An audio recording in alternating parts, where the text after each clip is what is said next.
Welcome to Eat and View Living. So this is what my garden is looking like in early August. So I did not do any garden tour in the month of July. The temperatures have been so high and it's been a struggle to keep the garden well watered. But I've been using what is called gray water. So this is the water that is used up in the kitchen. We're trying to save as much as we can and use that to water the garden, and it's been working fairly well, especially to keep the bills down and also to conserve water. I'm quite happy to show you this border. This is where most of the plants that I grew from seed are.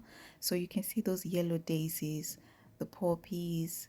There's also some armimagus and a couple of more of the plants that I grew from seed.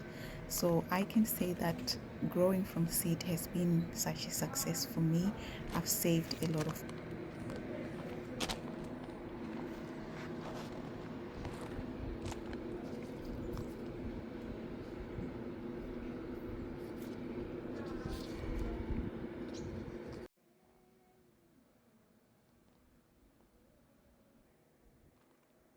money just from growing from seed.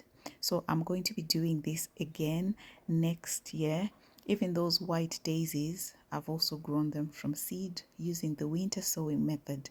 So I'm going to be doing this more and more, but I think I'm going to be doing less seeds now because last year I did too much and sometimes you end up just wasting plants.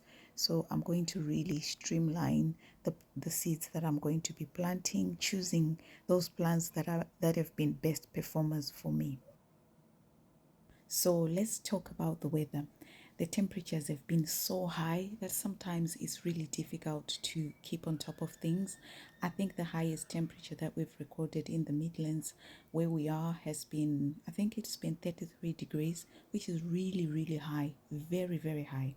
And some of the plants were just simply scorching in the heat. And I'm actually reconsidering the plants that I have. I'm considering adding more drought resistant plants because we just never know what the coming years are going to be like. So this is life. If it's climate change, this is it.